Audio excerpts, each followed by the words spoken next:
Hi, everybody. How's it going? Happy Game of Wool screening party. All right, we've got everything we need. I see some folks in the chat. Amy has interlocking crochet ready to go.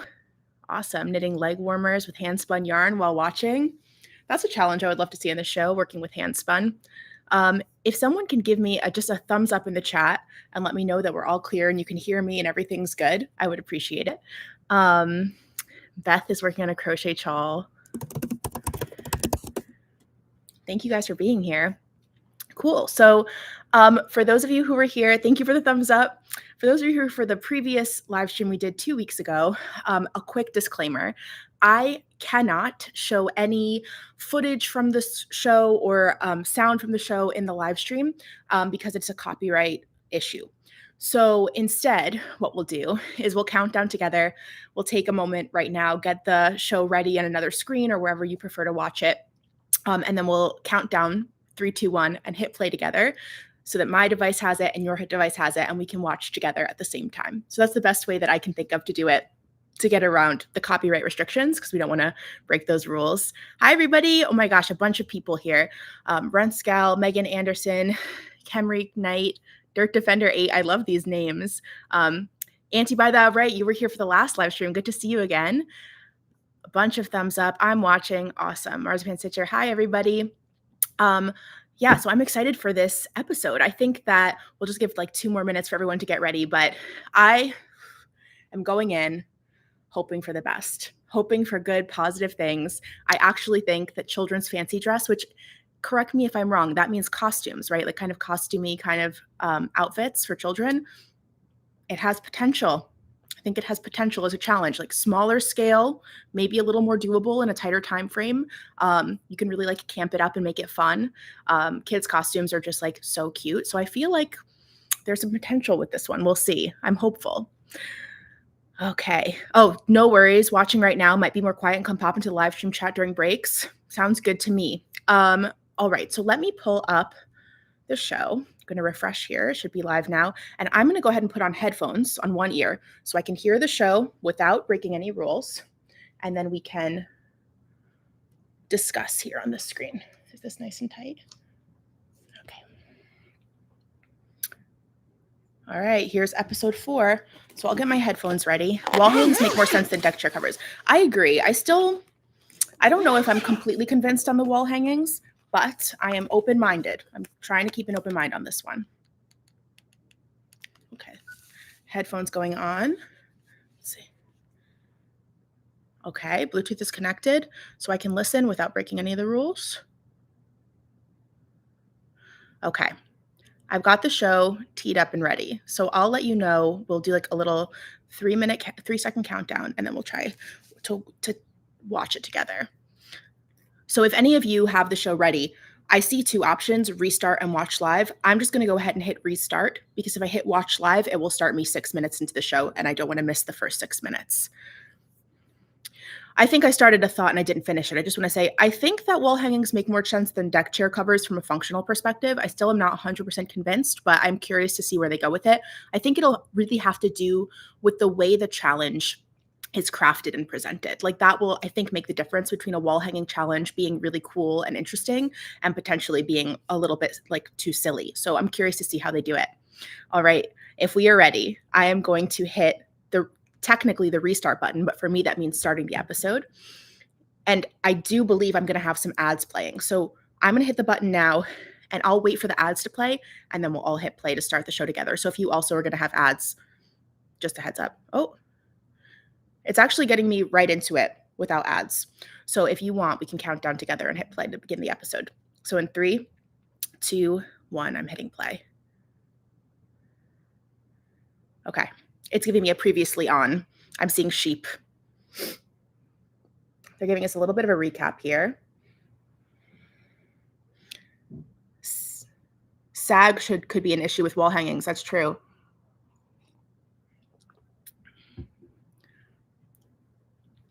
Oh my gosh, I'm already seeing some interesting commentary. What are the judges wearing? The garments inspire no one, and please remove the knitting needles as antenna. You know, I do wonder what the thought process was behind giving Di the knitting needles in the hair. And like, I think I understand where she was coming from. I'm really struggling with the judges because I understand that they've potentially been really misrepresented by the edit, but I do think that the knitting needles in the hair have the ability to lean cute and quirky or like too weird and quirky, and it's right on the line. Ooh, Tom has a very interesting outfit this week. Let's take a look at I really enjoy the behind the scenes on Instagram. Has anyone been watching Tom's behind the scenes where he explains who made his outfit and what's inspired it? Because that's been interesting to understand a little better what he's wearing. Okay, Tom's introducing the challenge now. It's Kids Week. Oh, Amy, thank you for being here.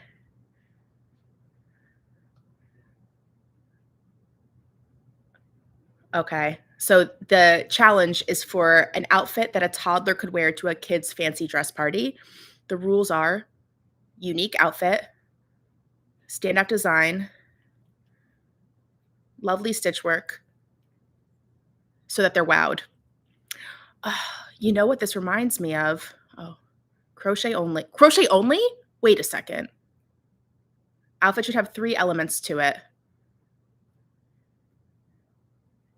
Instantly recognizable design, so like maybe an animal or a character. Best possible choice of crochet stitches. Crochet to find the best knitter again. Yeah, this is just, it's so perplexing. They are going to have real children on the show to model them. You have 12 hours. Okay, can I include an image here? Let me see. Yeah, I'm really perplexed by this. I truly, genuinely think that this show had like a bunch of people around the table conceptualizing it, let's say a year ago. And everybody was throwing out ideas. Let's have a fiber arts competition. Yes. And let's have it be for the best knitter. Yes. And let's include crochet. Yes. Like everybody had all these ideas. Maybe it was AI generating them. I don't know. But then they never really narrowed it down to make sense. It's too many things at once. Kids Week would be such a chance to do pretty and wearable designs because it's a lot smaller, but they're going for something silly instead. Yeah. Okay. Stitches and fastenings plus a headwear. Okay. So it's got to be a costume with a hat and an accessory or embellishment. I'm starting to see the formula come out here. It's like becoming a bit predictable where there's multiple elements. There has to be embellishment, there has to be an accessory, and there has to be some sort of story or backstory. A design like this would usually take 30 hours, but in the Yarn Barn, they have 12. There's just so many elements to each challenge. So now Tom is asking the judges what they're expecting to see. Oh, I see what you mean with the antenna. Okay, we've upped the ante. Di has now 2 buns with 4 knitting needles in them.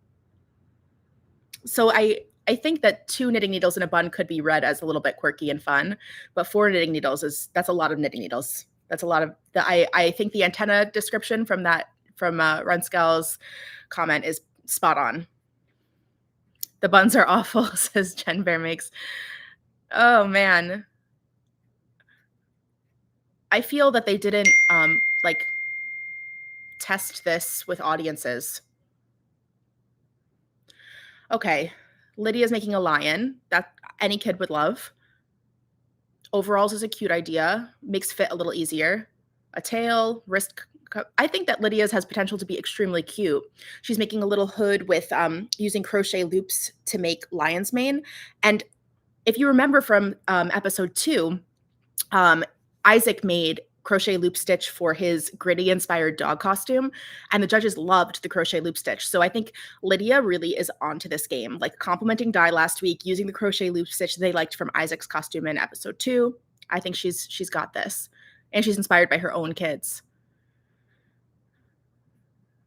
Are they port and starboard? Oh my goodness. Hi, Suze. Welcome to the video. Thanks for joining us live stream.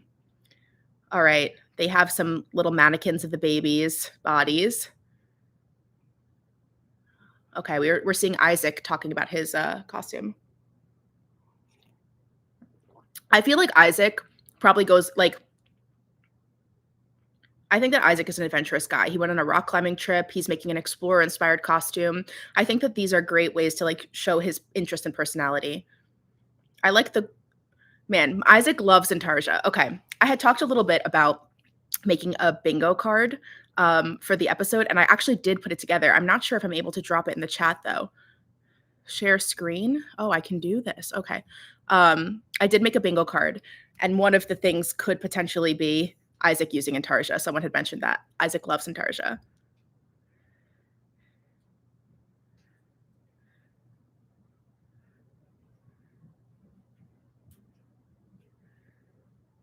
I know one of the contestants from a crochet group. She's really sweet. Honestly, all the contestants in the show seem really like nice people.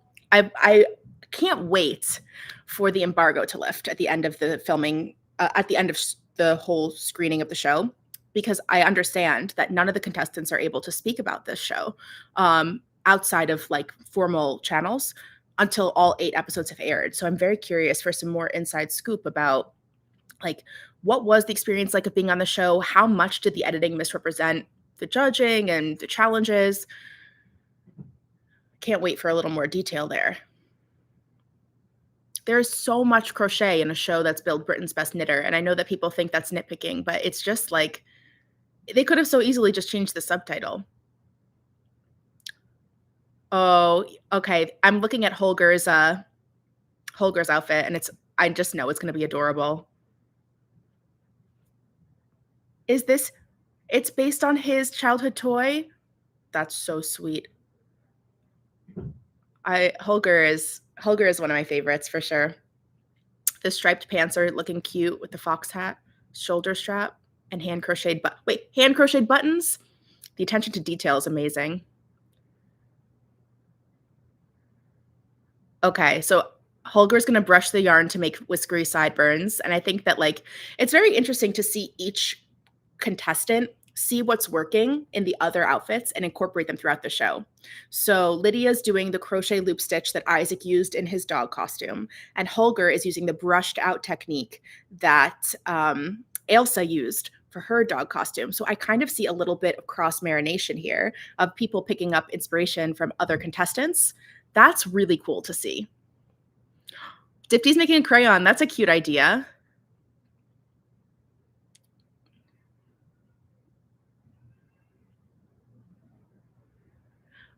Oh, I see. It's hard to sync up the show if you're watching within the UK on the app. I'm sorry about that. Maybe we could figure out a way to make it move more smoothly.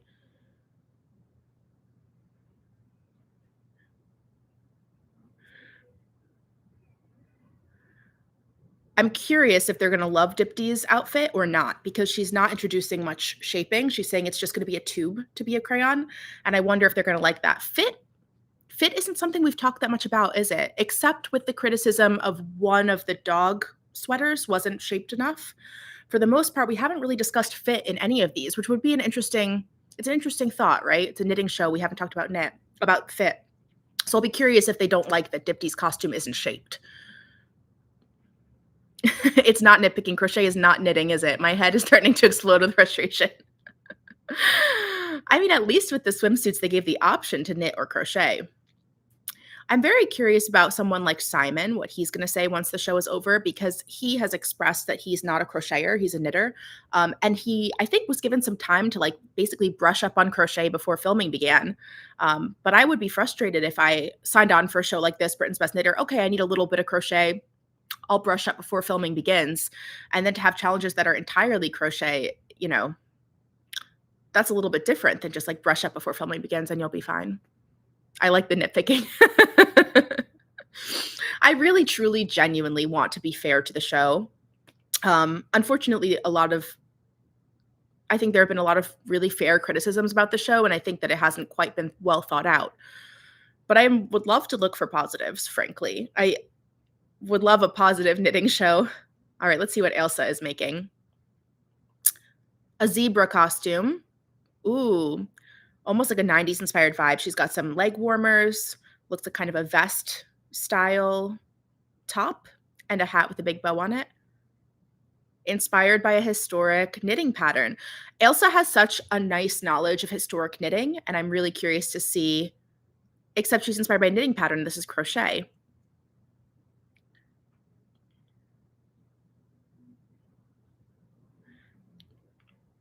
Some vintage knit patterns include a little crochet edging or such, and I'm fine with that, but competent and competent enough with designing and crochet for a knitter? No.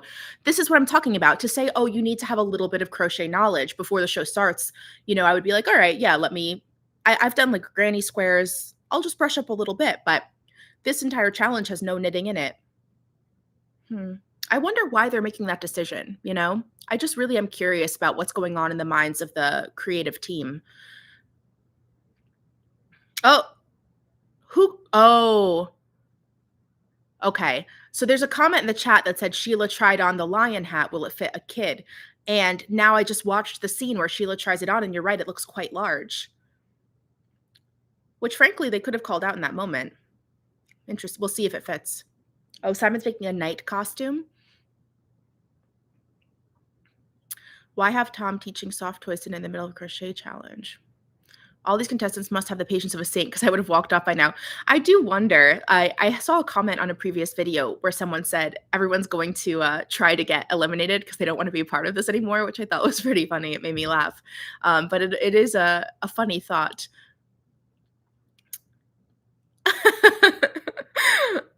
Jay Henderson says we may as well have knitted those 1970s loo roll holders at this point, the toilet paper cozies. It's true. I love the idea of changing the format to a Big Brother style, so you follow them in a house as they work on projects and maybe some yarny challenges for a bonus. Oh my gosh, there's so much opportunity for organic comedy there too. Like somebody sits on the couch and there's a knitting needle there, and like how real is that? Like finding stitch markers under a toothbrush or something. I don't know. I think that there is a lot of opportunity for fun entertainment, just putting a bunch of knitters in a house and letting the cameras roll. I would watch that show.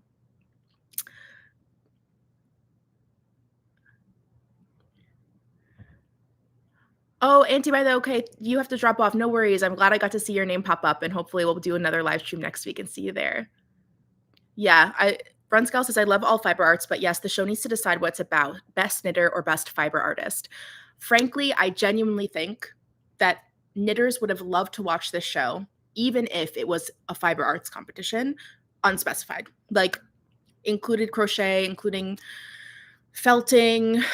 Let's fine, include a little bit of all of it. But I think that billing it as Britain's best knitter has primed us to be disappointed that it includes so much crochet or so many challenges that aren't really aligned with knitting. All right, the judges are speaking to Dipti. I don't know if anyone else is experiencing this, but when I see the judges come up behind the couch and kind of loom over the contestants, I feel like if someone were to come up behind me and just like look at what I'm doing. Oh, it's exactly what they've done with Meadow. When you see this shot, the judges come up behind the contestant and then they give negative feedback. So they're telling her to tidy up her work. How alarming to have someone come up behind you and then say like, "Oh, you're not doing a very good job." That feels stressful to me. But of course, this is being formulated by a creative team, right? So someone is saying to a director is saying, "Go stand behind her to give that feedback," like loom over her. I'm wondering if they changed to crochet because they realized knitting is slow and the crochet is faster. That's a really interesting point. Belinda Likes to Sew shared this comment because in the sweater challenge, the 80 sweater challenge, not one team finished the sweater, right? Simon's team, I'm in a commercial break, by the way. I don't know about you guys, but Simon's team intentionally made a sweater with one arm. And the other two teams had to modify halfway through to remove an arm. So is it possible that someone said, we've got to pivot? Like knitting is just not covering enough real estate in the time that we have, and we can't change the filming schedule. And we've already got the contestants here in Scotland. So let's just throw some more crochet in there because it covers more real estate in the same amount of time. It's an interesting question. Because since that challenge, we've only really seen crochet. 2 things were knitted since that 80 sweater challenge in the show. It was Isaac's swim outfit and Lydia's. Use the Big Brother house. It's only used during that series, then it's empty. Have a week-long challenge and a spot challenge and stick it on the red button. So question I'll have to look up later, is Big Brother a Channel 4 show?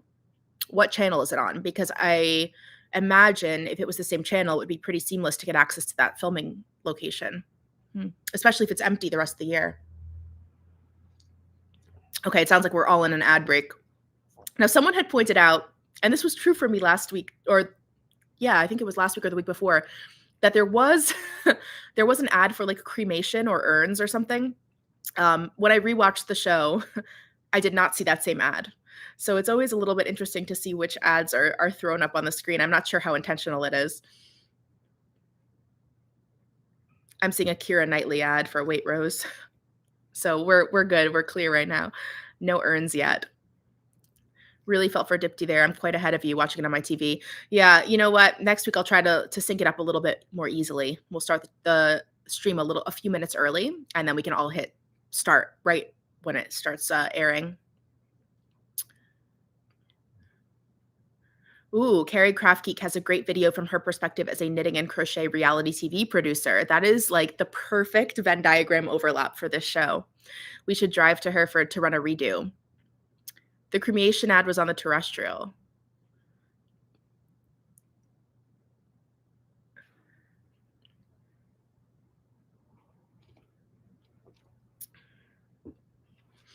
Yeah, the Big Brother angle is good. A lot of people have been comparing to Forged in Fire, where contestants have about a week to compete in projects. But I do think there would be some fun little quirks and pieces of a house full of crafters. And I think it's Terrace House. It's a Japanese reality show. I've never really watched it, but I was hearing about it. Where it's similar to Big Brother, and then contestants can come and go as they please. It has its own quirks, but I feel like Terrace House would be a good example that people like to see that style of show. It's on Netflix, and it took off like crazy. Oh, we're seeing a little preview. The lion is super cute. I can't wait to see the lion. I mean, based on how cute the gritty dog costume was with the crochet loop stitch, I can imagine this is going to be a similar kind of vibe. You can't go wrong. So we've got the wall hangings coming up. I wonder what our predictions are. Will the wall hangings be knitted or crocheted, or will it be a situation where they're given a choice? Frankly, I think crochet would be an easier medium to make a wall hanging. So we'll see what happens. All right, my show is back on. My ad break is over. Oh, little Tom is here. Oh, there's a lot of cute stuffed animals in this little scene that Tom is sitting in. Ooh, I'm getting some previews. Simon has armed the toddler. I have a 2-year-old, so I feel like I'm uniquely positioned here, but I do know that a knight costume with a sword would be a delight to a 2-year-old boy.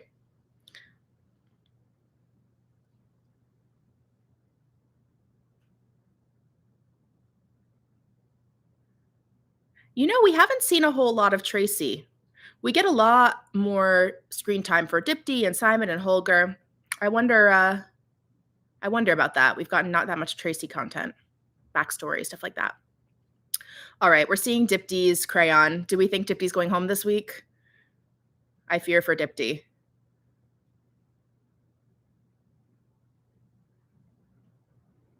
It's fun to see at least some laughter among the contestants.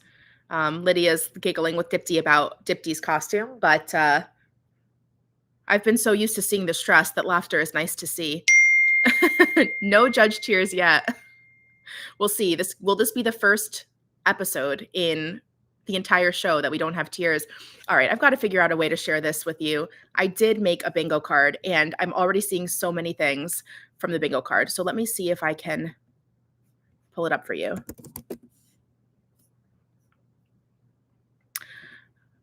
Oops.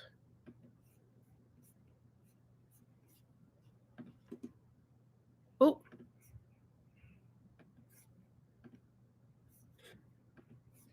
Okay. Oh my gosh.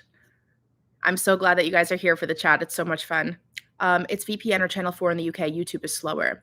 Yeah, someone's been uploading these to YouTube, but it's not the show. I don't know how they're pulling that off, to be honest, with the copyright restrictions.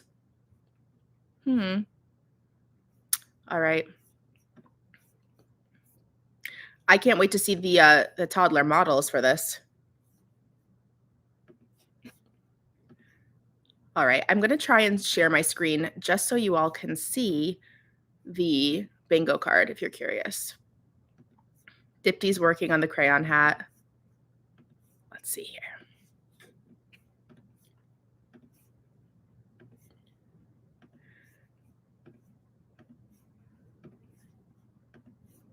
Okay, let's see. Is this gonna work? Oh, it's not gonna let me share my screen. Okay. I will have to share later with you. I will share the bingo card after this stream is over. I think that we'll all be excited to see some of the things that popped up. Ooh, Helger is brushing out his costume right now. YouTube usually has the next day. Yeah, it's interesting. The show is not pursuing the copyright on that, but some third party has been uploading the episodes to YouTube, which I think is great because everyone can watch it. But someone's bold. I would be scared to do that. I'm getting a preview of Simon's night hat, and it looks really good. Isaac says the stakes are high this week.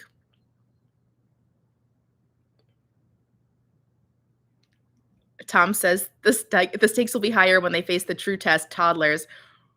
They're pandering a little bit, but I do love it. Putting cute dogs in costumes, putting cute kids in costumes. I am delighted by the kids in the costumes. Oh, the lion hat fits. The costumes are really cute. This was okay. If I remove the fact that it's not a knitting challenge, I will say these came out really cute. They look amazing, and I do love this challenge. I love the toddler costumes. Okay, Holger's is up. Oh, it's really cute. What can't Holger do? The foxtail, the hat. Why did Di make the choice on the hairstyle? I don't know why she made that choice. Okay, they're liking the elements. The dungarees, the tail, the head. It's interesting that they're always asking for multiple pieces in the costumes. The crocheted buttons they like. Okay, the judges call Holger's costume a success. Sheila says the challenge wasn't just above creating a toddler outfit. We're looking for something original and special. And that's what you've done, she says. Okay. Good job, Holger. You passed the judging. All right, Tracy made a B. Okay. What are we thinking here? They like how she used cluster stitch to give it texture and break up the fact that it's just yellow and black stripes.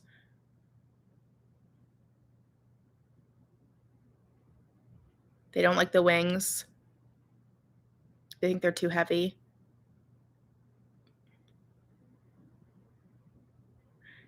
You know what's interesting? It feels like the most technical judging we've seen so far. Like they're showing that the weight of the wings has pulled the costume. It doesn't quite look like wings. They are commenting on the stitches. And I feel like the most technical judging we're getting in this show is on the crochet projects. Okay, they're loving the lion costume. They like the embellishments. These judges love embellishments. They're saying it ties together. It really looks, these costumes look really good. I think it just is telling how talented these crafters are, especially because they signed up for a competition about knitting and they're performing so well with crochet. I'm so impressed with these competitors.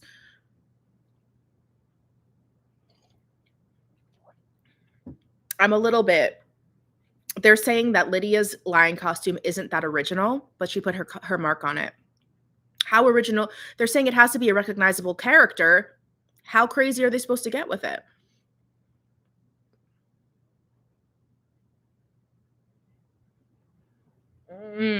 Interesting comment here. The bee was good and the wings only dropped because the mannequin was smaller than the child who wore it. That's a great observation. Okay. The fact that Simon produced this and he's not a crocheter is astounding and very impressive.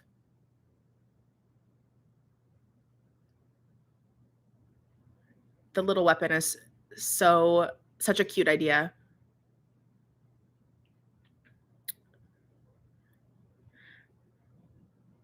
Crayon reads traffic cone. They're truly nitpicking it. My money's on Dipty going home so far, but Isaac's also down there. Okay. Gen B makes his a little bit ahead. Wait, oh, I'm sorry. You get to continue wearing the Big Knitter of the Week sheep because I'm noticing Lydia and Elsa are both wearing them. I imagine that they were passing them from one to the other. No. Jen, please keep the commentary going. I'm excited for the updates. Yeah, Simon did amazing for having learned how to crochet for the show. I'm so impressed. So it looks like Elsa did, like, the crochet equivalent of, like, short rows, right? To create those stripes. They're loving that. I'm not sure if it's also called a short row in crochet, I don't think it is. Oh, they love the, mask on the hat, mask portion of the hat. It is really impressive the way that Elsa created the face on this hat. It looks really good. They love her attention to detail. I feel like Elsa and Holger are so inspiring with their attention to detail. All right, Isaac's explorer costume. I will tell you when I'm back from the ads. Jen says I think they get one big knitter of the week badge each, and I could see it going that way.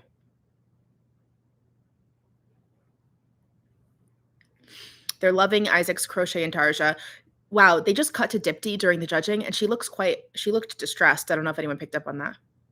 The explorer hat looks really cute. Crochet is really good for creating something a little more structural like a hat like this. It would have been cute to see a sun hat for the holiday challenge last week. A compass in the pocket and binoculars. Isaac did a great job. I'm glad they're giving Isaac some good feedback. I feel like he was wronged last week with the feedback he was given. All right, here comes Dipti's crayon. As soon as she said she wasn't shaping it, I knew this was going to be a problem. We'll see what they say. They like the hat. So they did require 3 elements to the costume. So Dipti has a crayon bag. Oh, I see. They're framing it, you've been exploring intarsia crochet. So that might mean it's a new technique for her. The judges don't love this. The judges are really nitpicking on Dipti.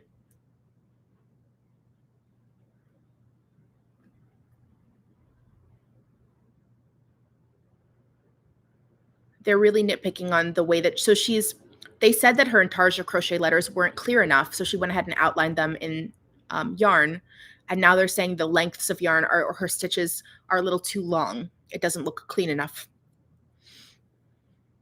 For what it's worth, I see what they're saying.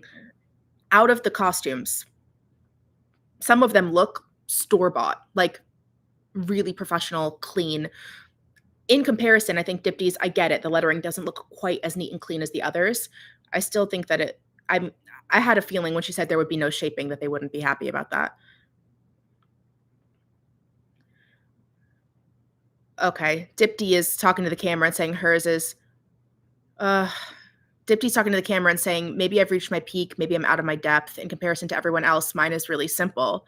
This is the hard thing, is like I feel like we saw Gordon just deflate when he was eliminated, and same with Stephanie, and kind of Meadow over the whole second episode. I saw her deflate, and like I hate to see Dipti saying, maybe I'm out of my depth. Like mine is so simple compared to the others. And this is definitely a casting issue. And I understand that they were trying for diversity of cast as far as experience level as well. But it feels so cruel to then have Dipti like questioning her craft ability. I think Dipti is doing really well given all the constraints that are given in the show. But it's hard to watch a person talk to the camera and say, maybe I'm just not as good as everyone else. It just like hurts to watch. Sue says, I would never understand why they cast novices for a best show.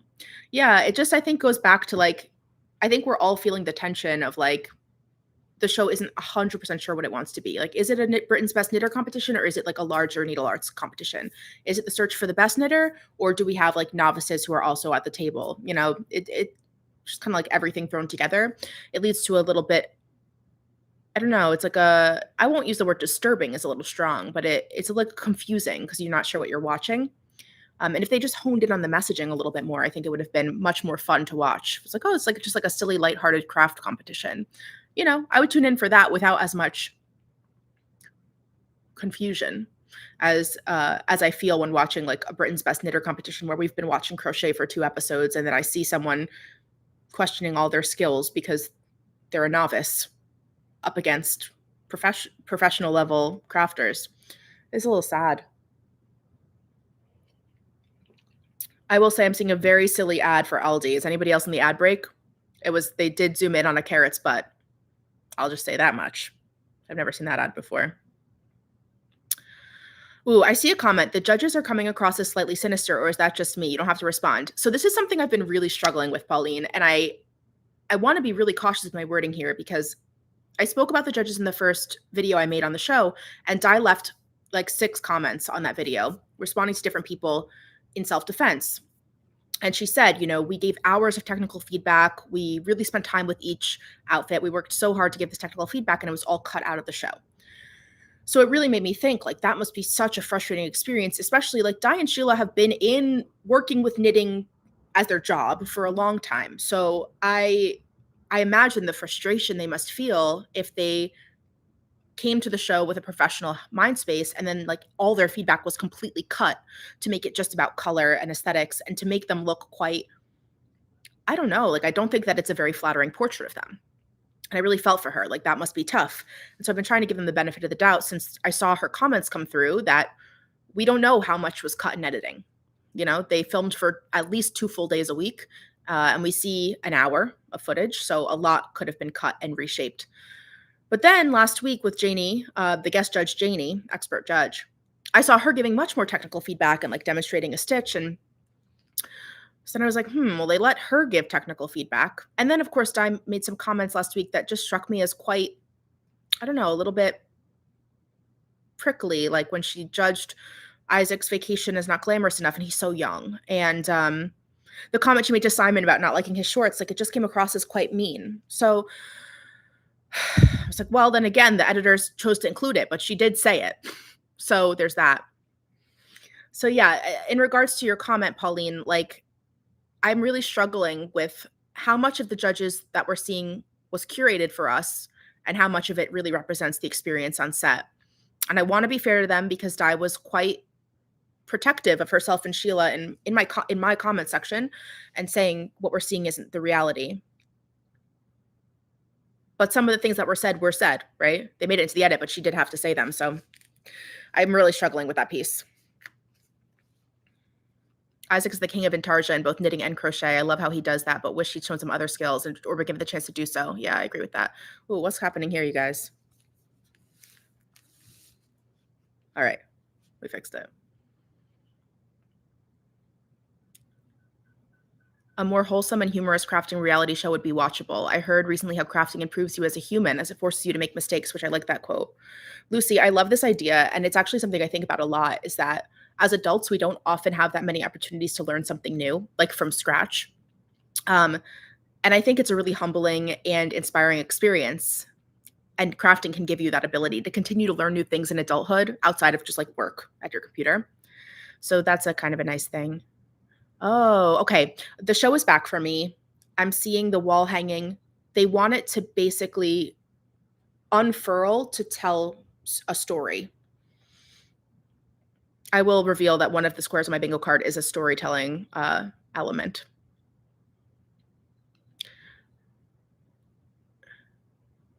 In Carrie Grafkeek's video, she talks about how one of the writers is from the comedy arena. Yes, so I spoke about this in my episode 3 recap. If you watch the credits on the show, the writer of the show, his name is Matt. His first name's Matt. His last name starts with an H. It's in my video if you watch it, episode 3. And if you look him up on his management's website, I screenshotted, included in the video. He's a satire writer, comedy satire writer. So if you hire a comedy satire writer to make your show, it's going to feel like a joke. It's going to make the subject silly because that's his job, is to be a comedy writer. I feel like Jay Henderson says, I feel the judges have the idea that their own outfits are the height of creativity. Sheila's giving me 1970s PE teacher vibes. Well, in the 80s challenge, they did wear sweaters from the 80s. And I do wonder if they have been knitting for a while, if some of their outfits they are bringing to the table were made, a little while ago. Yeah. Okay. Dr. Joyce, I appreciate your comment. I met Di and Sheila when I recently traveled to Scotland. I took a class there. They're both funny, witty, and super talented. I don't think the show does them justice. This is the thing. I'm getting more and more insight, and I think they do have an expertise and are generally like likable people. I think the show has done a real disservice to them in the edit. And if I were them, I would feel very frustrated by that. I don't have the sense that any of the contestants were able to like screen or give feedback to the show before it aired. Jen B makes says they don't seem as friendly as the judges on Bake Off or Sewing Bee, and I always want to give the guy from Throwdown a big hug. I do think it's all in the edit. I just don't think we know them. Yeah, I think the edit's really been unflattering to them, and frankly, probably to some of the contestants in some way as well. It's so disheartening to see all the criticism the show is getting. Why are knitters so exhaustingly insufferable? Yeah, it's tough. I think that when you really are passionate about something, it can be hard to see it misrepresented. And I think especially with knitting, it's a craft that has a lot of depth and a lot of history, and there's a lot of creative things you can do with it. And I think knitters were really excited to see all of those things represented on screen. I also think there have been a lot of different stereotypes about knitting that have been hard to break out of. And so the desire to see your craft, your passion represented on TV to a wider, broader audience and shown the way you know it to be was really exciting. And I think a lot of the criticism toward the show is that it's really minimized the craft and made it look quite silly and functionless. And it's hard to see something that you love presented that way. So yeah, I think that that's part of the reason why people are so distressed by the show. I also think that it's fair to say it's a reality TV show. Like there are certainly more serious things in the world, but especially knitting can be a very solitary hobby. So it's exciting to find a group of fellow passionate crafters online to connect with and to be like, we're in agreement, right? Like you also were frustrated at the screen watching this too. Okay, good. We're on the same page. It can be nice to find community in that way, especially since many of us knit in isolation a lot of the time. But to the commenter who is frustrated by the negative outpouring about this show, like I hear you, and I am really trying to look for positives too. I want to celebrate the show, but I understand why knitters are frustrated for sure. Yeah, they're putting the humor in the wrong places. Don't put the humor in the prompt and challenges. Well, that's the thing. I think there are so many organic opportunities, not just for humor, but also for like tension in a show like this, that it doesn't have to be crafted into the challenges themselves and the way the craft is presented. Tom needs a co-host. Okay. Tom needs a buddy to bounce off. I think that he might benefit from a co-host as well. It's just sometimes helpful to see a little banter there. It's definitely all in the editing too. Notice how the music changed when the judges came up behind Dipti. It seems more manipulative to the viewer than Bake Off or the Throwdown. That's fair. Okay. Jay Henderson says, is this challenge designed to showcase the variety of plastic yarns available, perhaps? Well, one really interesting element of this show that I'm kind of struggling to figure out is, okay, we know that the show has at least a relationship with, if not some sort of sponsorship with, some specific yarn brands. We've got Rowan, Wool and the Gang, Surtur, DMC, which we saw DMC yarn used in the deck chair challenge, and we're getting little flashes of the brands. It's not hitting you over the head though. We're mostly seeing this like branding collab in the kits that are available. Okay, fine. Frankly, I'm not super surprised that yarn brands are sponsoring or participating in the show in some way. Like, it's natural, it makes sense. It's the world we live in today. It's a product placement world. Fine. I would almost expect a little more focus on the yarns because it does feel a bit like a yarn infomercial, right? And especially a challenge like this one. Like, let's showcase all the textures and all the options, all the things. But they're not saying, like, this is the Surtur film, this is the Rowan big yarn. They're not, like, name dropping it in this show. It's very unintuitive. Like, I would expect them to name drop a little bit more. Perhaps someone was editing this and thought, oh, it feels too much like an infomercial. Let's reel it back in. But then they end up just saying, this is a rope yarn. And it's like, what rope yarn? I would love to know which brand and what the name of it is. And then if you Google it, you can find it pretty easily. I just been playing around like Surtur rope yarn, DMC rope yarn, Rowan rope yarn until I find the one they used. California Capybara says history and technical skills are so important. The show doesn't explain the need for history and techniques as a platform to launch these contemporary ideas. Totally. And I think that I don't even need a deep dive. I don't need a technique deep dive. I don't need a history deep dive. Just give me a little something. Just like name the stitch they're using. Just explain to me, oh, this person is incorporating this technique because it will give this effect. Thank you. I would love that just a little explanation. And for what it's worth, we saw a tiny, tiny bit of that with the judging in this previous challenge in this episode where they talked about some of the stitches used in the Bumblebee costume. Like, that's what I'm talking about. It doesn't have to be a whole instructional video, just a mention of what's been done and why it's interesting. I think that's what I would love to see. I feel like the contestants all progressively seem to be getting tired of the whole show.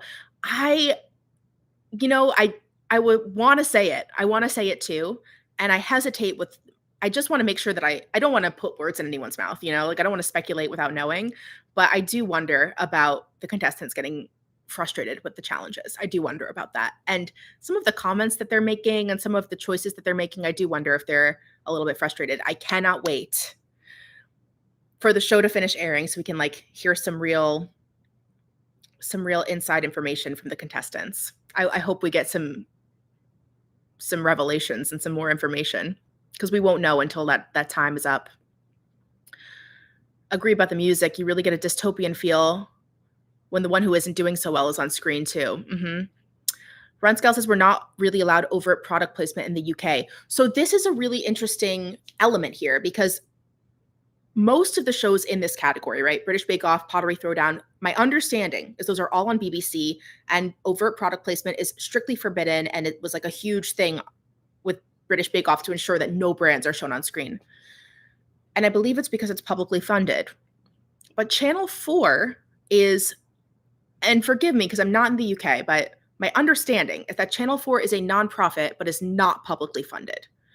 And so because of that, the restrictions may be slightly different.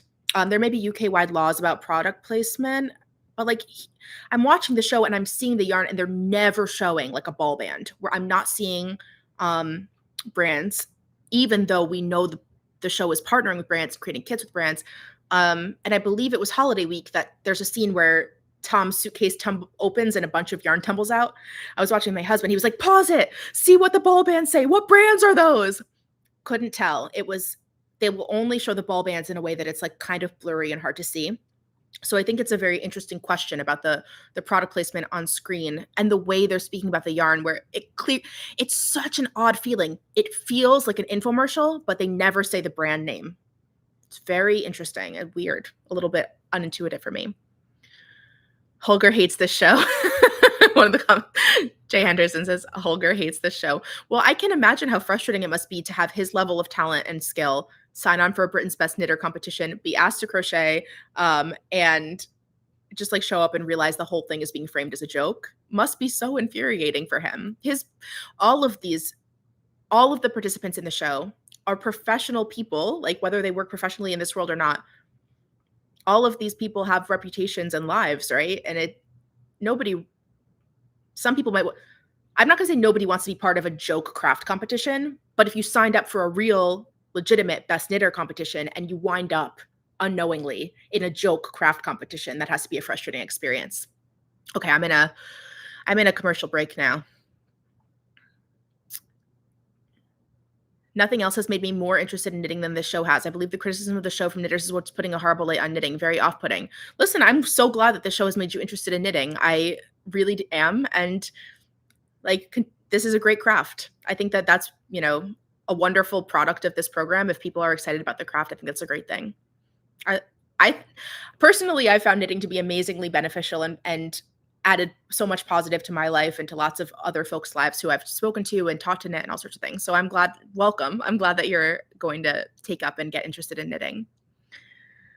If the judges had a little more screen presence, like on the sewing bee, then Tom would likely be okay as a host on his own, but I agree he'd do better with someone else to play off.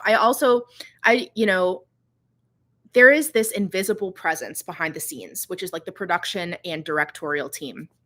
Someone conceptualized this program, wrote this program, put this program together, and then shaped it and molded it as it was filming. And that person and that team is not Tom, the judges, or the contestants. And so there's this like invisible presence behind the scenes that is shaping the show. And they're able to hide behind a bit of anonymity. We don't know who they are. We don't see their faces. Their names are likely in the credits that roll. And they've been silent about all of this. But that is the voice that has shaped the tone, the challenges, the way that everyone's been presented. And they're able to walk away from this without any criticism directed toward them. I do really feel for Tom, the judges, and the contestants who are like in the line of fire. And people are saying, like, oh, Tom, he's like not coming across in a great light. The judges aren't coming across in a great light, but they're being told what to say, where to stand, how to say it, multiple takes of different things so they can say it in a different way and it all gets spliced together. I really do feel for them, especially if they're watching in horror from home, seeing the comments pop up, realizing that they've been painted in unflattering light and there's nothing they can do about it. Like the show's all filmed, edited, and delivered. Like nothing is changing at this point. So that has to be a very helpless feeling. Channel 4 has owned Bake Off for years. This is news to me. Thank you for enlightening me on that. This is a different production company to Bake Off, though. Just saw a ball band. You're watching live. All right, we'll see. I'll be watching for the ball band. I'd love to see them work with a hand spun or hand dyed yarns, though, and turn a heel.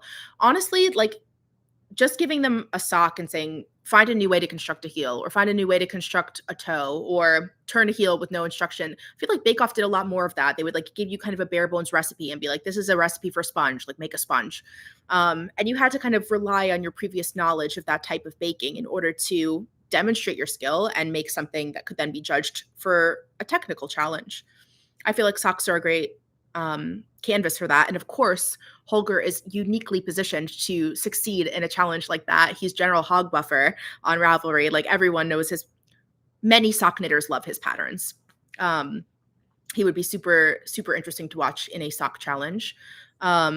I think that hand spinning itself could be a great challenge. Like we've all worked with yarn, but making it is a whole different challenge. And then there's so many, a drop spindle challenge would be so fun to watch. They would have so much fun content to edit into an episode from a drop spindle challenge. Get everybody an e-spinner. Like let's see them use an e-spinner, you know, that's putting people into a new territory where they're trying something new and it's still directly knitting related.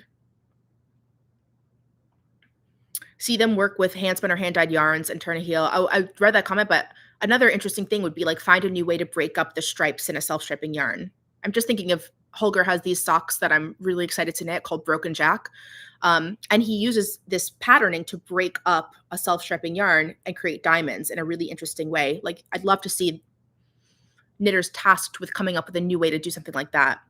Frankly, knitwear design is a challenge in itself. So if we're going to call it a knitting show and make it really a design show, at least make the designs like a cool, unique knitting design challenge, you know?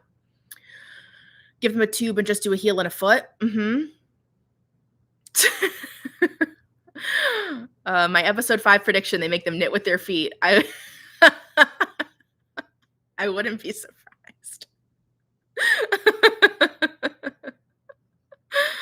Oh my goodness. Yes to a spinning challenge. All right. All right. If you are watching along with me, I'm out of my commercial break. We're getting a lot of laughs at the foot knitting. That I think has perhaps, I'm not going to say it's never been done before, but that would definitely be a unique one. And one thing that I'm interested in is the obsession with embellishments on the show. Has anyone else noticed the embellishment obsession? Oh, I can't wait for more information about Tom's outfit. This is the first time that it doesn't look obviously knit or crochet to me.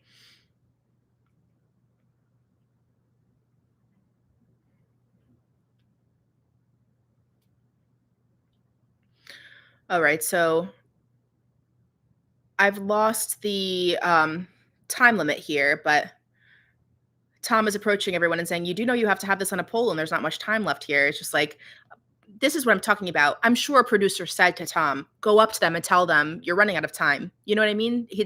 I don't know that he did that of his own volition. We're getting a description of what whip stitch is. The whip stitch, but it takes time to do well, they're saying. I just feel like trying to portray whip stitch as a big challenge and hard to do well hits me the same as trying to make moss stitch look like a real challenge to do well. Like, you know,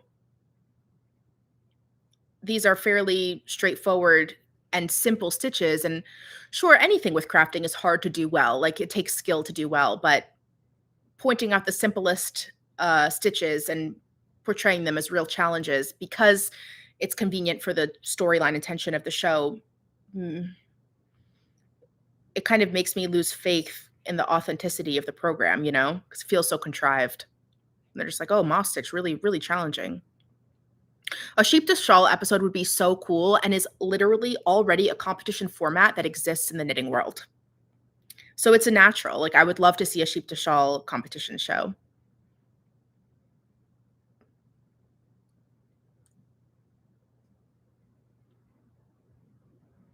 Love Holger's sweater. All right, I have to take a yeah, Holger has been showcasing the most gorgeous knitwear.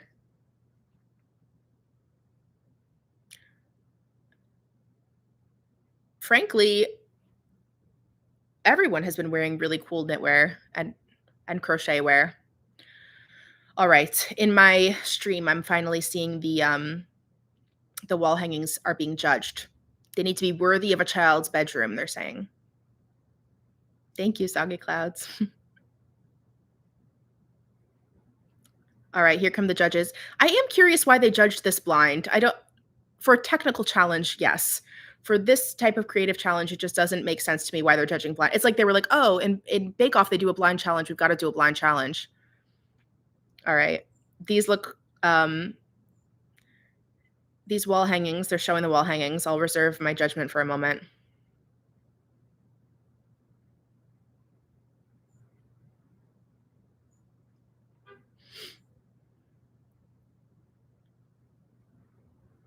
Okay, Di is saying there's a lot to unpick here. Lots of different textures and stitches and colors. Super textured knitting at the bottom.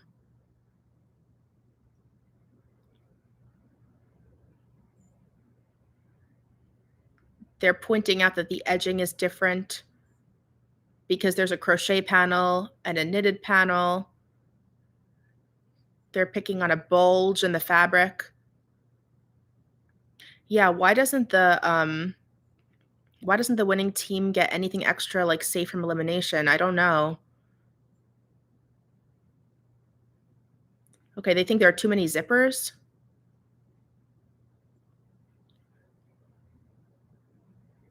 Okay. They're It's hard to tell if the judges like it or don't like it at this point. They're saying I see, Amy is saying one panel's too busy and one is more cohesive. It's so interesting that they're making so much commentary now on, like, the edgings not matching and, like, I wonder why those are the pieces of judging that make it into the final episode. Like, the a lot of attention to the join between panels and the edgings, but there's so much other interesting stuff to speak about in this challenge. The design overall, the color choice. I mean, we've talked a lot about color, but the different techniques that are used. All right, they're looking at the second wall hanging now. I think the second one has to win, right? Anybody a little bit ahead of me? Team two's looks a little bit more clean. Oh, you know what? We haven't had any tears this episode yet, I'm realizing. Okay. It's interesting. The judges are liking that in the second wall hanging, it looks so uniform, but they did say in the challenge design, as each panel unfolds, it should be like a new revelation of something exciting and new. It feels a little bit contradictory.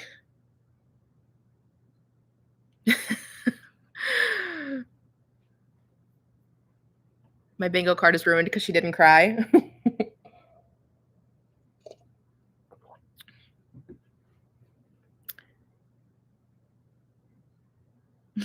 Getting some laughs in the chat.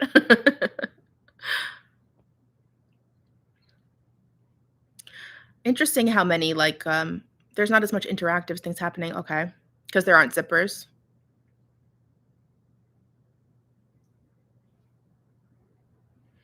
Hmm. Okay, let's see what the decision is. Who wins? It has to be the second one, right? Okay, it is. I wish they had time to put in Kitchener joins. Yeah, that would have made it cleaner. Although it's interesting that the first team had some criticism that they used both crochet and knitting. It feels very confusing. Like we're being encouraged to use crochet, encouraged to use crochet and knitting, and then losing points for using crochet. It's like whiplash. So a Rowan ball band there at the end of the topic on product placement. Okay, I'm gonna have to watch again and look more closely, but for sure they are being quite cautious about it, and they could have leaned a lot more into it and didn't. So I am curious about that. There's no consistency in the judging. Okay, Isaac's impressed them. Di is saying that Isaac has improved a lot. And she's saying that week 1, his intarsia wasn't great, but this week his intarsia was great. But they're comparing knitting to crochet. In episode 1, his intarsia rainbow was knit. And in episode 4, his intarsia globe is crocheted. It doesn't feel quite fair to say he's improved when you're talking about 2 different crafts. Is Tracy wearing West knits? I think she has worn a Stephen West shawl before in the show. Okay, Ailsa is bubbling with imagination, they say. Dipty's in danger. I think Dipty has to go home this week.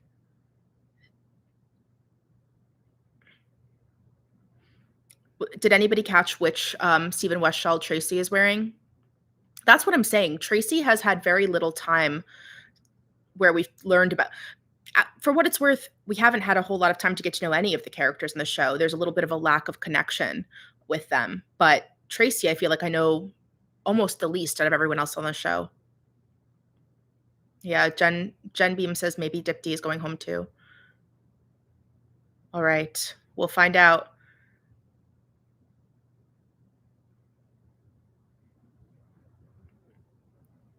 Who's big knitter? I think it's Isaac.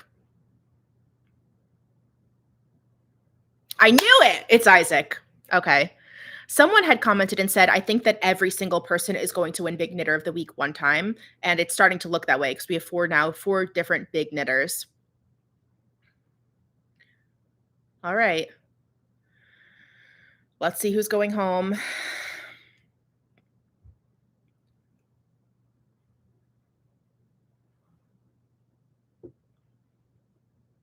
Okay, it's Dipty. We called it. Did she say I know? Oh, I think that's the hardest thing to watch is like they really beat down the person who gets eliminated. Like Stephanie, and Dipney's really upset. She's crying. She says, I was starting to feel out of my depth, to be honest with you. That is the problem. That's the problem with the casting on the show, is it makes an individual person feel like they aren't good or good enough when it is okay to be a beginner or be learning something new and not be at a professional level. How could you possibly compete with someone at a professional level? Knitted food next week. And a textured cardigan. Okay. Honestly, I think that food would have been better suited to crochet. Fine. Maybe it'll be a knit and crochet challenge. But a cardigan could be interesting to see. We'll see if they do knitting and crochet or just stick to knitting. But like a knitted cardigan is maybe the only fair application of knitting that we've seen in addition to like the 80s sweater. Everything else felt a little bit contrived. But like knitting a garment feels real. It feels like a fair knitting challenge. LK says it really feels like we don't know any of the contestants or anyone else really, unlike how, say, in Bake Off, we feel like we get to know them. Knitted food, yeah. So they announced the challenges for next week. It's going to be the solo challenge will be knitted food. At the end of the episode, they announce it. So next week, the challenge will be knitted food, and then some sort of knitted cardigan challenge. And like, I love to hear that we're knitting. I'm curious to see if it'll be knit and crochet, because frankly, when it comes to things that are structured, like I think like amigurumi, stuffed animals, things that are more sculptural, like knitted food, I actually think that crochet could be a better tool to use. Can you knit stuff like that? You absolutely can, but I think that crochet sometimes lends itself a little better to that kind of sculptural craft work. And if we've now all come to terms with the fact that this is a knit and crochet competition, like despite the tagline, fine, like we'll just like live with it. I do think that crochet is probably better suited to making food. They showed a little sneak preview. Someone made a bowl of ramen, which is like such a cute idea. I could see, using strands of yarn as the noodles. I love that. Um, but we'll see about the knitted food challenge. Cardigan challenge, I'm very curious to see how they do it. I saw someone putting pieces over a mannequin in the little preview. It would have been great if we had vignettes of them knitting in daily life and showing off finished products, but I guess the whole budget went elsewhere. Okay, LK is so interesting you say that because I've seen a lot of comparisons to like Forged in Fire or Big Brother, but a show I love is Alone. I don't know if anyone's seen Alone. It's like a survival challenge. And they drop people off. I guess I can take these off now because I finished watching the show. They drop survival experts in the middle of the wilderness. I think most seasons have been in Canada. They did one in Patagonia. Like really untouchable wilderness. They have to drop them by boat and helicopter and things. And then they just leave them there with a bunch of cameras. And in that show, not only do they show footage of their life prior to joining the show, you get to meet sometimes their family or their support, their friends. And you see what makes them qualified to be on the show. So usually they'll be like, I run a survival school or whatever it is. It's often I run a survival school. But they don't put anyone in the wilderness and drop them there who isn't able to actually survive. Like the show has to somehow vet that if they drop them in the middle of the Canadian wilderness, they will not perish, right? Like that would be bad for the optics of the show. And of course, it makes for a better show if people are able to survive. So I feel like that model is nice where people actually are equipped to participate in the challenge. And then the participants film themselves because, of course, they're in the middle of the wilderness. There's no one there. There's no camera crew. So they give them cameras to film themselves.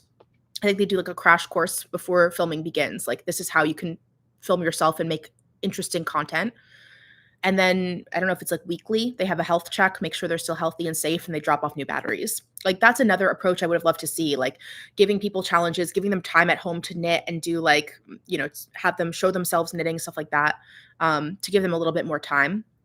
That takes away the element of Big Brother house too. But the reason I thought of that is because Elle said, I would love to see them knitting at home. And Alone is a show where they go and they show each person at home and like what led them to want to participate in this show and a little of their backstory. It just makes you so much more invested to know the characters. It makes you so much more invested to know the participants and the contestants in the show a little better and like why they want to be a part of it. I would have loved to see a little bit more of that. And I think they tried to do it a little with the Fair Isle challenge with the storytelling, but it wasn't quite the same as like going to their home and seeing. Maybe there's even something problematic there where it's like they shouldn't have to invite a camera crew into their home. I get that too. But just like a little sneak peek of their day-to-day life and the role that knitting plays in it. Honestly, they all look like they wanted to be cast off this week, says Jay Henderson. Did you see Simon's face near the end and Holger basically saying he didn't care how the hanging thing was attached? Well, it's interesting because I think Holger also last week with the deck chair challenge, we get only the tiniest preview of the interactions between the contestants, but I get the sense that Isaac has a very bold personality. And I love that he has these like big creative ideas. And I think that we get just like the tiniest preview. I think that sometimes the people who end up on his team end up a little bit not sure how to say to him, like, Isaac, there's too much going on here. We're not going to have time to finish. And so we kind of saw that with the couch where he was like, I'm proposing all this in Tarja, and everyone was like, all right. And then it didn't get finished. And so with the deck chair challenge, we see Isaac being like, oh, maybe we'll do the intarsia and the thinner yarn. And I feel like my perception was just that Holger was like, you know what? I think I'm immune this week because I did pretty well in the swimsuit challenge. Whatever you want to do, Isaac. You want thinner yarn? That's fine. Let's just do it. And he was like, yeah, if we just do treble stitch later, it's not a big deal. We're just going to get it done. Like, I did get that energy from Holger. And so I will end up watching this episode again. And when I do so, I will pay attention to see if Holger really is like truly over it. Isaac appeared rather glum at being awarded the sheep. Oh, I have to go back and watch again and see his reaction. Chunky knit cardigan on huge needles. Here we go again with the chunky yarn. Well, that's the thing. It's truly just like a practical issue is that you physically can't knit a whole sweater in the time that's being allotted.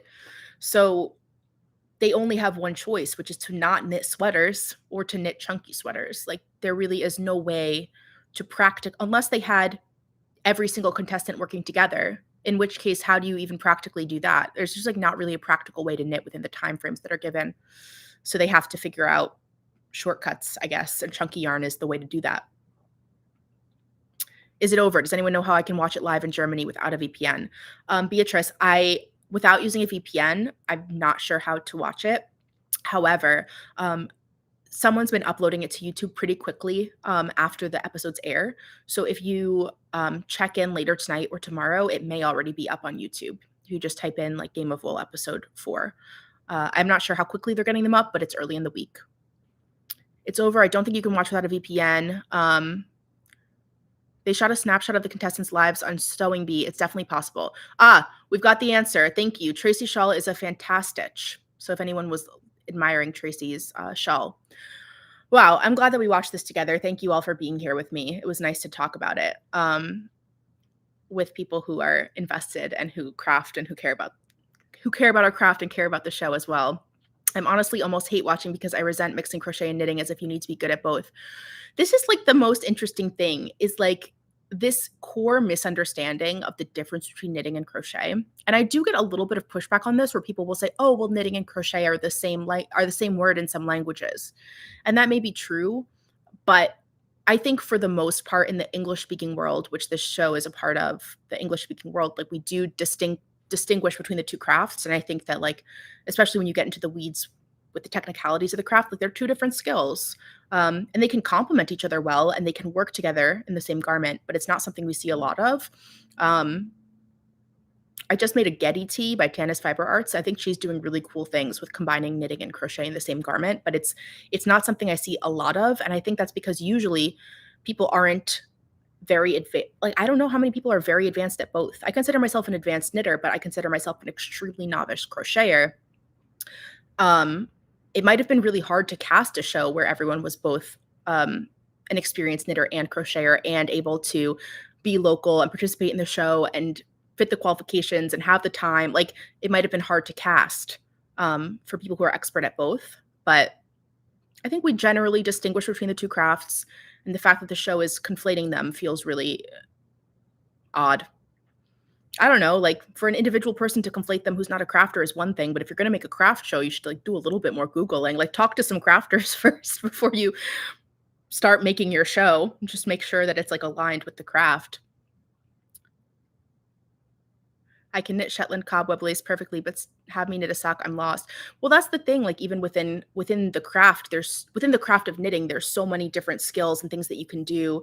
Many knitters have like made a sweater or socks or whatever, but like talk about steeking, talk about intarsia, talk about ferrule. I'm sure there's at least one skill that even the most advanced knitter has not tried yet. And that's one of my favorite things about it. Someone was saying earlier in the chat how you can learn new things. When you're learning a craft, you can always learn new things. And that's the great thing about knitting is I think you could knit for 30, 40, 50 years and still learn new things and still learn new tricks and still learn new techniques and applications. And isn't that such a delight that we can like continue to stretch ourselves and learn new things and try new things and be delighted even after doing something for so long? It's like a beautiful, awesome thing. And those are the pieces I would love to see highlighted in this show, like just showing how delightful it is to like try a new way to turn a heel and be like, oh, that's my new favorite way to turn a heel. Like this fits my foot really well. And that was so easy. And my mind is blown, that's such a great feeling. There's a social element to it too, right? Where like, if you are lucky enough to have a knitting circle and you go in, you're like, you guys are never going to believe what I just learned, and you like show everybody and everyone's excited. Like there's something really great about that.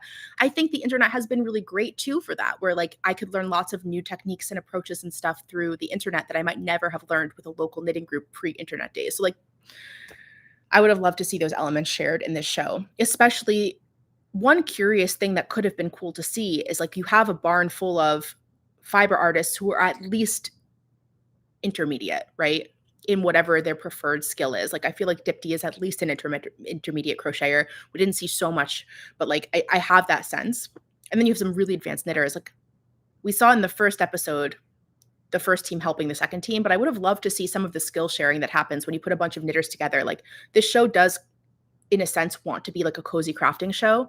They put all these big couches out. Like show me some of the knitters helping each other. Show Holger showing another knitter, like here's a cool way to stitch your panels together that you never knew before. Like there's a community element that I think could have been highlighted and I'm sure was happening in the barn that we never get to see because it's competition and that doesn't fit the narrative. But I would have loved to see that too.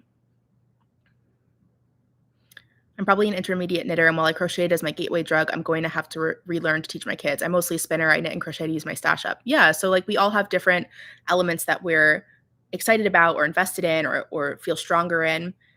Did you set out as a spinner or has it taken over? Oh, questions about spinning. I'm also curious to know if you started as a spinner or if it took over. What on earth are the judges wearing? I'm going to have to go back and take a closer look. I imagine that everything the judges are wearing comes from Di and Sheila's studio. And I have to do a little more research, but I believe that Di started the Di Gilpin studio, and I believe that Sheila works with her. I think she hired Sheila to be her right-hand man, essentially. And so that's why in the 80s challenge, they were both wearing sweaters that Di designed and knit. So it'll be interesting to see if they're both wearing Di creations again.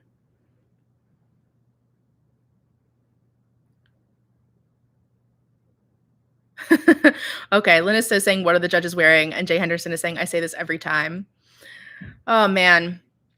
I have been thinking a lot about the really amazing knitwear designers who live across the UK who are, still producing amazing, cool patterns. I mean, like, it would be so cool.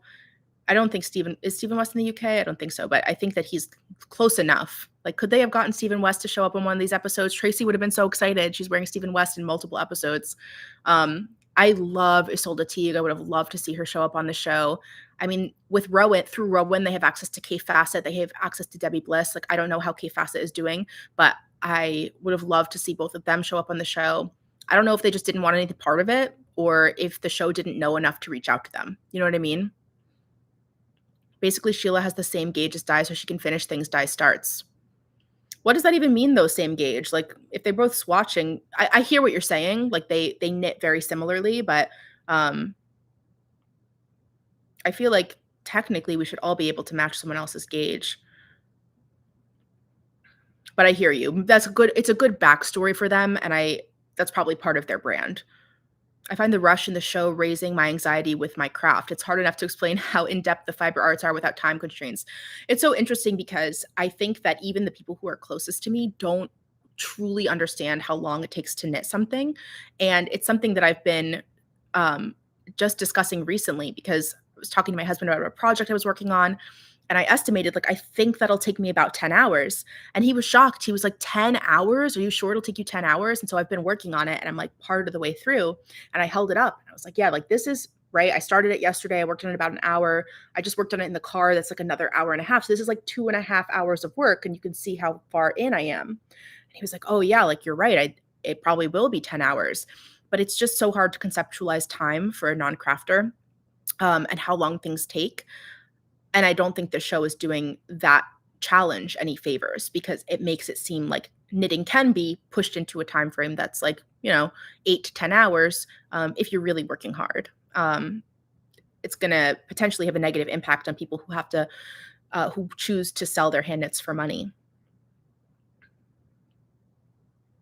Plus that I can make the exact yarn I want. Count the stitch. Somebody wanted me to knit a Shetland lace shawl with beads in 6 months. I laughed so hard they walked out of the shop.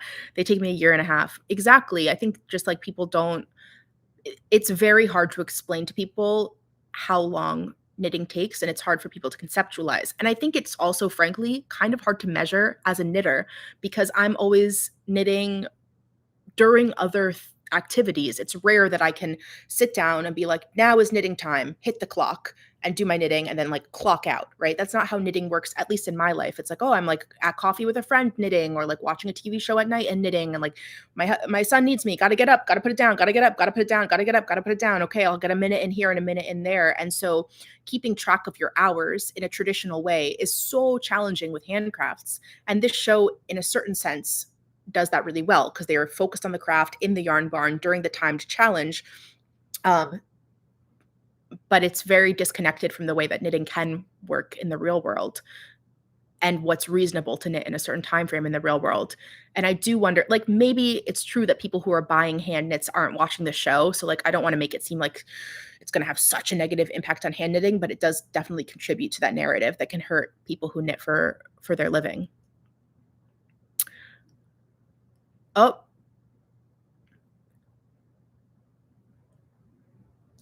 okay. They have a video about how they were taught to knit on street needles. It felt very superior and gatekeepy. I'll have to look up that video. Okay, we have an update. 9:04 p.m. is when the email from Surtur with crochet kits arrived in my inbox. The judges said the hair curlers didn't work for wings, but the kit still says to use hand curlers. I got that too. Okay. I'm going to take a look here. The thing that really interests me about these kits, they're very expensive. And I think that they're targeting beginners. But the price is like very exclusive, you know? All right, let's see. I don't see it on the website yet. Is anybody seeing the kits on the website for the Surtur Game of Wool tie-in?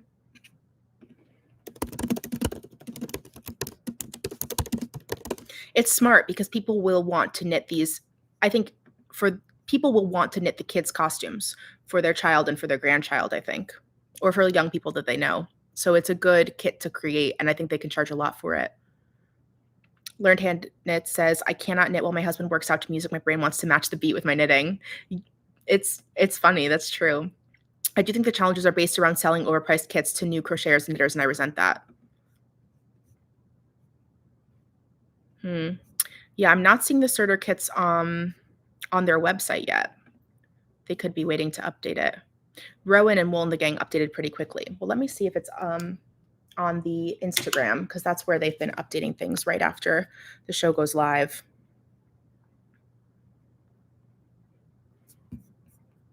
But yeah, the monetization of the show is aggressive. Ooh, yep, here's the post. Okay, so this is a very interesting thing to notice. The show is completely edited. It's completely set. They're not changing it. However, there are ways that the team behind the show can be flexible in relation to the feedback they're receiving. So we said we want more details about Fair Isle and its history. Guess what? They have a YouTube channel now, brand new YouTube channel that's all about the show. They have a Fair Isle backstory video that apparently they filmed while they were filming the show and didn't make it into the final edit. Some of the feedback that I think I've been pretty vocal about is they are not even tagging the designers in the social media posts. Well, guess what? On this week's Game of Wool, and here it is, and can you guys see this? There are all of the designers tagged in the post announcing the kits on the Game of Wool Instagram. So even though they can't change the episodes of the show, somebody's paying attention and listening and trying to make changes in relationship to the feedback they're getting. And I have to give them credit for that. Like, they definitely could have kept their blinders on and just kept not tagging any of the makers. Now, they did not make it a collaborative post. So like there's no collab here. It's not posted on the designers' Instagrams as well, but that's nitpicky. Like, they're tagged here. I'm happy to see that they're tagged. You see it on the website. How much? Not buying, just curious. All right, let me take a look and see if it's on the Surtur website now. For me.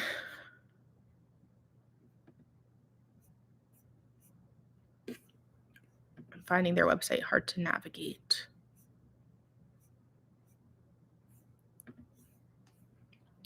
£27. The website says the knitters will receive profits from the sales of their designs and are free to use their patterns as they wish once the series is fully transmitted. That is new information. I love that. Thank you for the update. Contact your favorite Surtur stockist or head to Surtur for more info. Link in bio. I just think that this is really important to note. Like, if the brands or the show, like whoever it is that's pushing and saying, we're receiving feedback that these designers aren't being compensated and we need to fix this, and they're actually doing it, I have a lot of respect for that. Like, the show isn't perfect. They've already made their mistakes. Like, if there is a season 2, I certainly hope that they'll take some of the feedback they're receiving into consideration. However, the fact that they're pivoting right now and making sure that A, the designers are compensated, and B, they're being acknowledged and tagged in the Instagram post is huge, and I think a respectable move. Their social media stuff is so messed up. I cannot. Where's the link to this kit? It is an improvement. And frankly, if they're going to make the kits very expensive, like, you know, someone's coming up with those prices and figuring it out, but at least have the designers get a cut, you know? The Surtur website does have an amazing archive of their vintage patterns. It's interesting that you say that, because in the episode 3 recap video I did, I talked about vintage swimsuit patterns, and I found a bunch, all the vintage swimsuits that I put on the screen were from Surtur. They have a big catalog of vintage patterns on their website. I'm still looking for the kits on Serter's website. I can't find them. Someone posted the prices though, and I appreciate that. I'll have to see if it comes up for me later. I'm just looking in the wrong place. Interesting. They have a couple of things on this website shipped from the USA tariff free.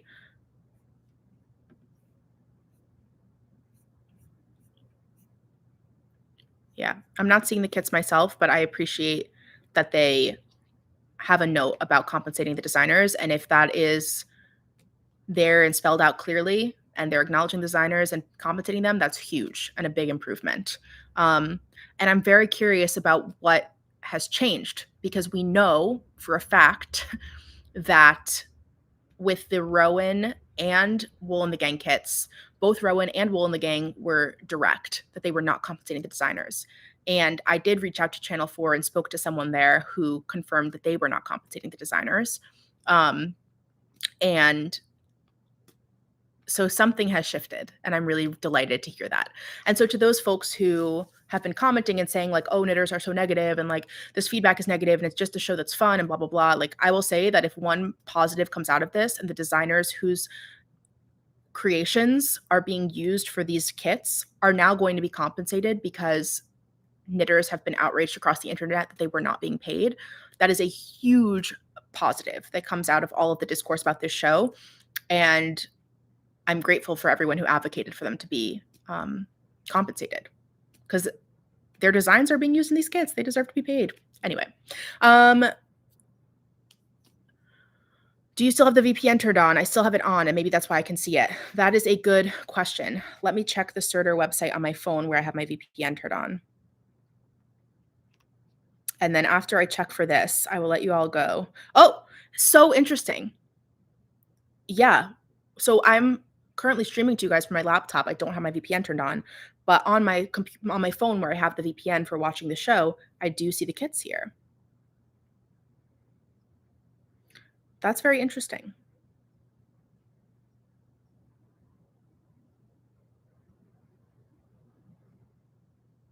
Maybe I don't see them. I'm going to admit to you guys that these websites aren't very easy to navigate. I'll blame it on the website. Okay, shop now. Here they are. Okay, I found the kits. From 27. Okay. Let's see.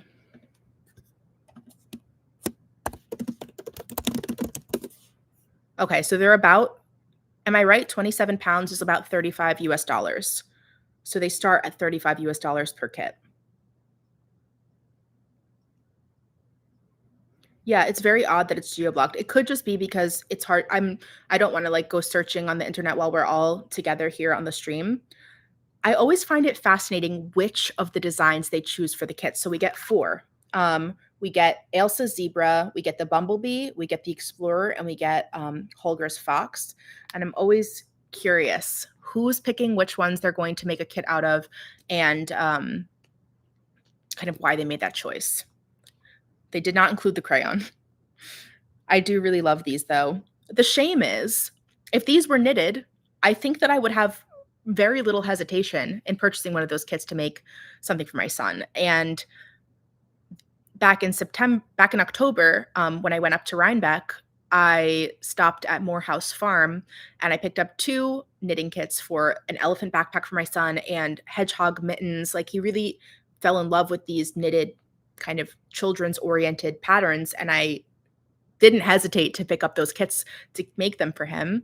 And I don't think I would have hesitated to make these, except I don't feel strong in crochet. And I don't know if I want to sign up to crochet a whole costume for my son. In a show with the tagline Britain's Best Knitter, I would have jumped to buy a knitted kids costume kit. And I am not jumping to buy a crocheted costume kit. And so I do think that they're kind of costing themselves a little bit by not catering to the audience that they're targeting. It's like a marketing miss. But I also think there may be more money in crochet kits than knitting kits, period. I think that crocheters as a group may be more open to kits, especially maybe newer crocheters. I think that somebody high up has looked at the success of things like Woobles and said people are thirsty for crochet kits. Let's throw some crochet kits out there. Is that driving the crochet challenges? Perhaps. All right. Amy is saying headed off. Bye. See you next Sunday. Amy, thank you for being here. And with Amy, I'm also going to say bye-bye. I really enjoyed talking with you guys. I could talk about this for another hour, but I'll let you all go. Enjoy the rest of your evening. And it was really, really nice to talk about the show with you all. Thank you for joining me for the live. I do have my bingo card, so I'm going to have to post that somewhere on my page. Stay tuned. So next week we can all check off the bingo card together. Yeah, Renskell is saying good point. Money talks. Yeah, I'm curious if someone has the data, like point of sale data, something like that, on the crochet kits that have made it into here in the US. I saw Woobles and Target just the other day. Like crochet kits are mainstream and they're making money. So was that a driver in developing the challenges with kits in mind? Would be an interesting kind of avenue to walk down. But anyway, thank you guys for joining me. It was really nice to talk to you all, and I'll have recap video of this episode up this week. And I would love to go live with you all next Sunday if you're all around. I don't get why they crochet so much in the knit show. You know, I think it perplexes all of us. I'm just kind of rolling with it at this point because it's clearly going to be a thing. But yeah, it was a strange decision that was made by someone. I don't know why. All right, everybody. I hope you have a wonderful rest of your weekend. And if it's late by you, I hope you have a beautiful week. And I'll talk to you all soon. I'll see you in the comment sections. Bye.